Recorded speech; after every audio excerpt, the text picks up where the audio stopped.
Je vais vous parler maintenant de Aliko Dangote qui se retrouve dans les tourments du néocolonialisme, de l'impérialisme et du vassalisme nègre. Il se retrouve dans une affaire entre le pétrole et la mafia.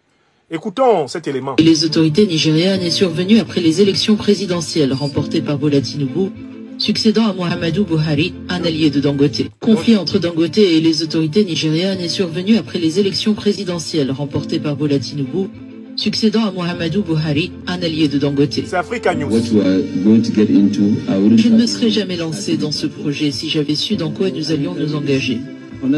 Honnêtement, nous n'avions pas la moindre idée de ce dans quoi nous nous engagions et c'est pourquoi dès le départ nous avions lancé 31 projets simultanément. Rien que cet exemple suffirait à donner des cheveux blancs et des maux de tête. Désormais, nous sommes au milieu de la mer. Si nous arrêtons de nager, nous coulerons. La seule option est de continuer à nager, peu importe l'état de fatigue.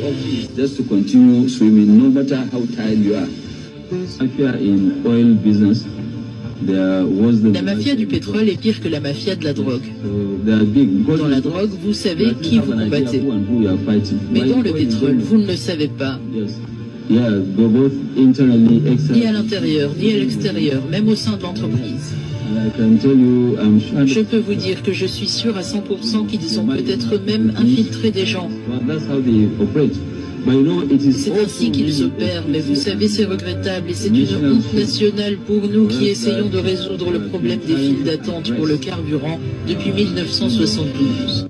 Ok. Aliko Dangote est un milliardaire, l'un des plus importants que l'Afrique ait jamais connu. Et probablement peut-être le plus grand milliardaire africain de ce temps. Il a décidé de construire au Nigeria, son pays d'origine, une immense raffinerie de pétrole. Quel est le principe même de la raffinerie de pétrole? Vous savez, quand le pétrole sort de terre, c'est comme de la boue. Et on doit en fait procéder à des opérations chimiques pour séparer les différents types de carburants et en faire des produits finis. Ça va donc donner d'un côté des plastiques, ça va donner de l'autre côté, par exemple, du pétrole, ça va donner du gazole, ça va donner plusieurs variétés de produits. Et cela, c'est le travail d'une raffinerie. La raffinerie, c'est en fait une industrie ayant pour but de séparer et de constituer les différents produits dérivés du brut qui sort de la terre. Dangote a construit donc la plus grande raffinerie qu'un Africain ait jamais construite en Afrique, depuis que le pétrole est exploité.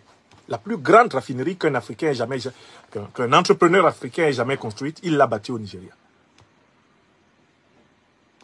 On s'attendrait à ce que la réalisation de Dangote soit une source de réjouissance, non pas simplement pour le peuple nigérien, mais également pour les autorités nigérianes, pour le régime d'Adebola Tinubu. Or que non. Depuis que Dangote a fini de mettre en place l'outil, et que par conséquent, il lui suffit d'acheter du brut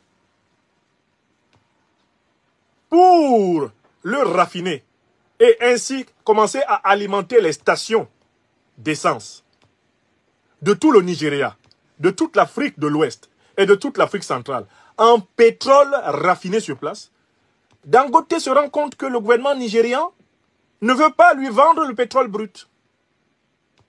Dangote se rend compte qu'on préfère que le pétrole brut aille dans les cuves de Total, dans les cuves d'Exxon, dans les cuves de British Petroleum, que le pétrole brut aille dans les cuves de Shell, qu'il sorte à l'état brut du Nigeria, qu'il aille dans les raffineries en Europe, en Amérique, en Angleterre, et que c'est dans ces raffineries que ce pétrole soit raffiné, transformé en produit fini qu'on va revendre aux Africains. Dangote se retrouve dans une situation où lui, Nigérian, au Nigeria, détenteur de la plus grande raffinerie privée, n'est pas prioritaire pour les ventes de pétrole brut. L'État, le gouvernement nigérian préférant vendre le pétrole brut aux multinationales étrangères et non pas à la multinationale de Dangote qui, elle, en transformant le pétrole brut sur place, peut le vendre 3, 4, 5, 6, 7, 10 fois moins cher. Et donner ainsi des emplois qui se trouvent maintenant en Europe, qui se trouvent maintenant au Royaume-Uni, qui se trouvent maintenant aux États-Unis, des emplois qui se trouvent maintenant au Moyen-Orient. Tous ces emplois-là, Dangote, avec sa raffinerie, peut les donner sur place aux Africains du Nigeria. Mais le gouvernement nigérian s'oppose et veut faire échouer la raffinerie de Dangote faute de fourniture de pétrole brut. Est-ce que vous avez compris ce qui se passe là? C'est un scandale. C'est une honte pour l'Afrique contemporaine qu'il y ait encore des dirigeants comme Tinubu à la tête de nos États. Donc Tinubu préfère vendre le brut du Nigeria à Total pour que les multinationales françaises raffinent et revendent le pétrole produit fini aux Nigérians très cher. Il préfère prendre le brut nigérian, le donner à Exxon Mobil américaine. Prendre le brut, le donner à British Petroleum. Prendre le brut nigérian, le donner à Shell, que de le donner à Dangote. Donc, Tinubu est un antipatriote économique. Mieux, ce n'est pas parce que Dangote ne peut pas payer au même prix que les autres. Dangote propose même de payer plus l'État. De donner un peu plus à l'État que ce que donne British Petroleum. De donner un peu plus à l'État du Nigeria que ce que donne Total, que ce que donne Shell, que ce que donne Exxon Mobil. Dangote propose de payer plus le brut. Mais en le raffinant sur place, il est sûr de pouvoir le vendre moins cher et d'avoir une clientèle massive. On refuse.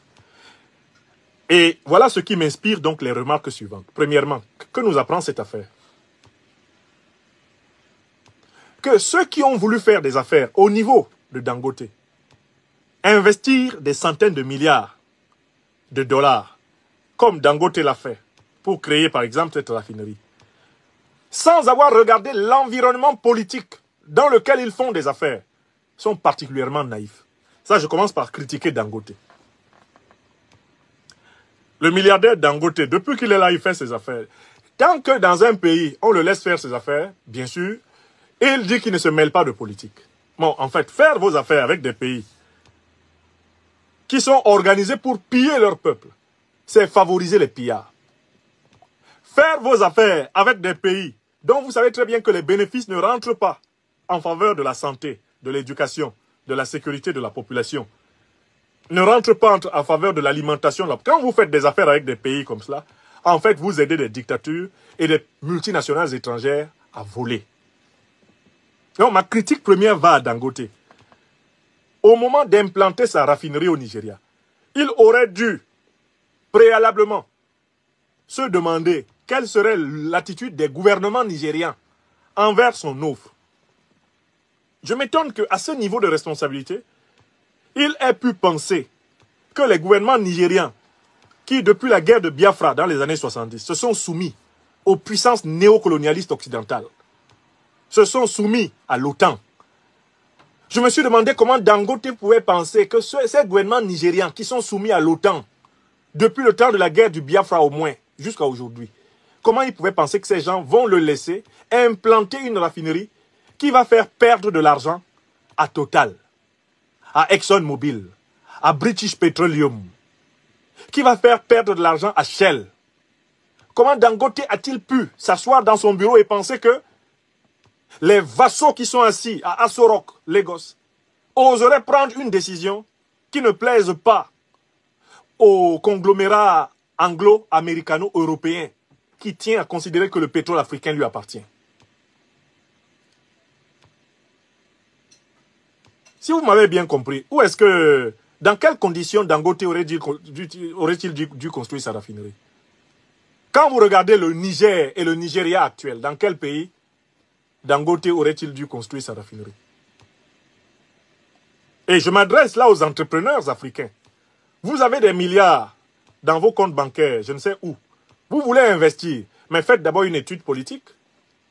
Faites une étude socio-politique du terrain dans lequel vous allez placer votre argent.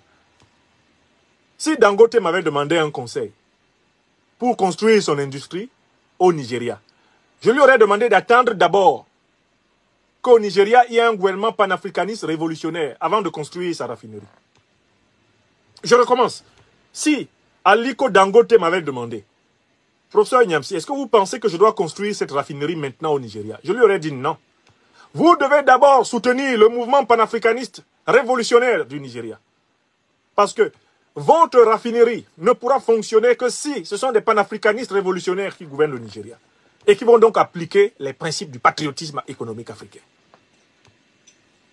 Donc, contrairement aux apparences, un homme d'affaires peut avoir intérêt à ce qu'il y ait d'abord une révolution, surtout s'il veut être au service de son peuple. Dangote fait partie un peu de ces bourgeois africains qui pensent qu'ils sont plus intelligents parce qu'ils s'entendent avec toutes sortes de dirigeants et ils font leurs affaires. S'il place ses billes à Douala, il fait sa cimenterie, Paul Biya le laisse faire sa cimenterie, lui il sort son argent, il s'assoit dans son palais à Lagos, il mange. S'il s'en va faire... En fait, il ne se pose jamais la question de savoir quel est l'état de la population.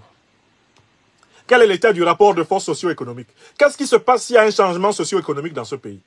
Qu'est-ce qui se passe s'il y a un changement socio-politique dans ce pays? Est-ce que mes affaires sont stables? Donc, ma première remarque, c'est de dire à tous ceux qui ont des capitaux de créer dans leurs entreprises une cellule d'analyse sociopolitique, d'analyse géopolitique et géostratégique. Et de ne pas se contenter simplement des recommandations de leurs ingénieurs, de leurs banquiers et de leurs économistes. Étudier sérieusement l'Afrique avant d'y placer des fonds. Alors, j'aurais dit, moi, à Aliko Dangote, après la chute de Mohamed Bazoum et l'installation du gouvernement du CNSP, ou après l'avènement d'Assimi Goïta et ses compagnons à la tête du Mali, avec le CNT malien, je lui ai dit, il y a des réserves faramineuses de brut dans le sous-sol malien. Construisez votre raffinerie au Mali. Parce que le peuple malien bénéficie d'une révolution politique structurelle et endogène. Je lui aurais dit, construisez votre raffinerie au Niger. Parce que la révolution incarnée par le CNSP et le président Tchani vous garantit de pouvoir faire baisser le prix du brut à partir de ce pays, sans voir les autorités vous tomber dessus. Donc, il faut que les milliardaires africains comprennent qu'ils ne pourront pas prospérer en Afrique sans épouser la lutte panafricaniste révolutionnaire. Ça, c'est ma principale critique à Dangote. De l'autre côté, on va dénoncer Tinubu. On va dénoncer tous ces chefs d'État qui, dès que les Occidentaux, les multinationales occidentales les menacent, dès que les dirigeants occidentaux les menacent, se retournent contre leurs propres entrepreneurs, contre les intérêts de leur propre peuple. Mais ça, c'est la CEDEAO. Vous avez la preuve de ce que c'est que la CEDEAO, à travers le comportement de Tinubu contre Dangote. Vous avez la preuve de ce que c'est que la CEDEAO, une organisation de vassaux, de criminels en col blanc, des ennemis de leur peuple. Est-ce que vous êtes étonné que Tinubu fasse ça? Il traîne tellement de casseroles. Il a une affaire de drogue qu'il attend aux États-Unis. Il a une affaire de faux diplômes aux États-Unis. Vous pensez qu'il va s'opposer à Exxon? Vous pensez que ces gens-là vont s'opposer avec tout l'argent qu'ils ont planqué dans les paradis fiscaux en Europe, aux États-Unis? Ces dirigeants de la CEDEAO corrompus, là, qui ont volé des centaines de milliards de la fortune publique de leur pays et qui les ont cachés en Suisse, en Europe, partout, qui ont caché ça aux États-Unis, qui ont caché ça dans les paradis fiscaux de l'océan Atlantique. Vous pensez que ces gens peuvent mener des politiques en défaveur des multinationales qui protègent leur argent volé? Ce n'est pas possible. La CEDEAO ne peut pas émanciper l'Afrique parce que la CEDEAO est sous le contrôle des ennemis de la souveraineté africaine. Voilà la preuve. Et c'est ce que je voulais dire ici. Donc, Aliko Dangote se pose la question de savoir si il est un homme d'affaires qui épouse la révolution panafricaine. Est-ce qu'il l'épouse? S'il n'épouse pas la révolution panafricaine, qu'il ne vienne pas crier dans nos oreilles. Tout homme d'affaires qui n'épouse pas la révolution panafricaniste, qu'il ne vienne pas crier dans nos oreilles. Qu'il s'entende avec ceux qu'il considère comme les meilleurs partenaires. Les oligarques de l'impérialisme, de l'ultra-capitalisme. Entendez-vous avec eux. Parce que là, Dangote commence à parler comme un révolutionnaire. Alors qu'il aurait dû être attentif au processus révolutionnaire. Au lieu de construire la raffinerie, il fallait soutenir d'abord la révolution. Seul un Nigeria, avec à sa tête un gouvernement révolutionnaire, peut tirer tout bénéfice de l'investissement formidable de la raffinerie de Dangote. Vous avez compris? Donc il faut que les gens prennent conscience qu'il y a un rapport entre les affaires et la politique. Que la politique économique détermine l'environnement des affaires, les possibilités des affaires, détermine les bénéfices et les pertes. Et qu'on arrête avec cette espèce de séparation hypocrite entre les affaires et la politique. Non, tu fais des affaires, tu dois t'intéresser à l'ordre politique. Tu dois participer à l'ordre politique. Mais tu dois y participer d'une manière transparente. Tu dois choisir une certaine politique pour faire des affaires. Alors, ceux qui disent qu'ils sont neutres, ils sont seulement là. Ok, vous allez subir donc et ne vous plaignez pas, soyez neutres. Quand vous êtes neutre là, vos pleurs aussi nous laissent neutres. Je recommence. Quand vous faites des affaires, vous gagnez beaucoup d'argent.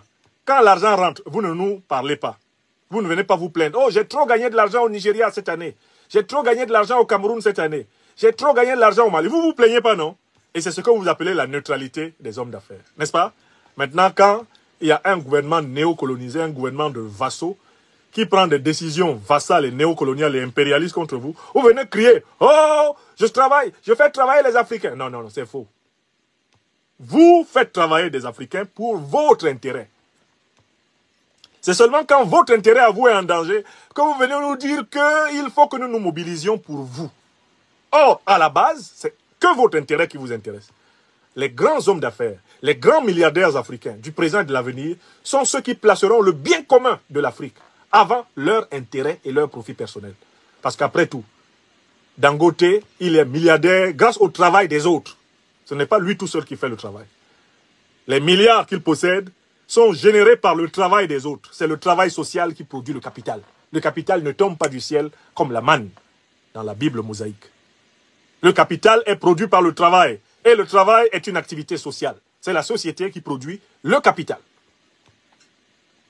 C'est la société qui fructifie le capital. La plus-value n'est pas un miracle alchimique. Elle est le résultat de la sueur, des larmes et du sang des gens qui travaillent.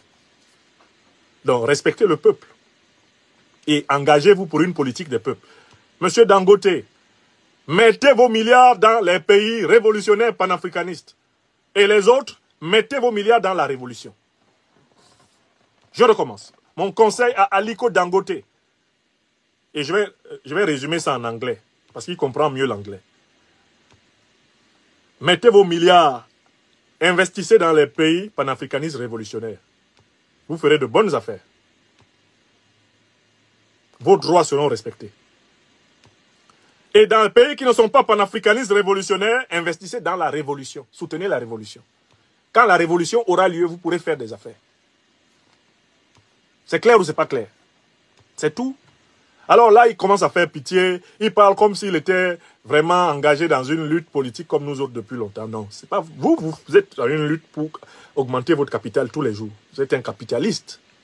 Maintenant, vous commencez à comprendre que vous aurez besoin d'être panafricaniste. Bienvenue au club. Le club de l'intérêt général, du bien commun. Mr. Dangote, we know you are facing a serious problem because Tinubu, who is a neo-colonialist vassal, has decided to impeach you to get brute oil for your refinery. You've built one of the most important refineries of African history. And we salute you for your genius. But in fact, I think you didn't make a political analysis of the situation of our continent. If you had made that political analysis, you should have known, my dear Mr. Aliko Dangote, that it is better for you to put your billions in Pan-Africanist revolutionary countries, where the interest of the common people is the most important thing, than to put them in those neo-colonialist, imperialist vassals countries, like Nigeria is today with Adebola Tinubu, which is a dog of imperialism. A house dog of imperialism is at the head of the Nigerian Federation.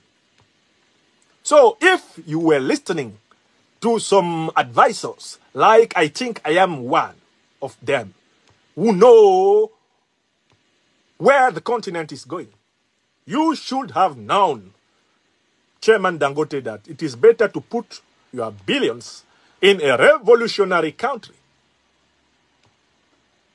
or to put them in revolution.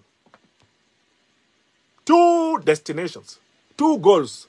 If you want to make good money, ethical money, put your money in revolutionary Pan-Africanist countries where the common good of the people is the basic paradigm of politics. Or put them in the revolution. If you told me I want to build a big refinery in Nigeria, I should have told you, Mr. Dangote, it is not the good time. Please support the Nigerian Pan-Africanist revolution first. There must be in the Aso Rock Palace an African revolutionarist at the head of the Nigerian state. And then you will build your refinery. And you are sure that he will never impeach you getting some brute oil for your refinery, like Adebola Tinubu is doing today. So, for truth, don't cry. When you are gaining a lot of money everywhere, you close your eyes and you don't see, you don't look. Who is the dictator of the place? When you gain money in Cameroon, in Equatorial Guinea, you don't tell to Africa, you don't complain. Now you are complaining and you are becoming a kind of Pan-Africanist chairman of industry. Welcome in the house of African resistance. We need a political vision to have a wonderful improvement of our economies. Welcome to reality. We will need a Pan-Africanist Africa. And then we can protect and promote good industries like yours.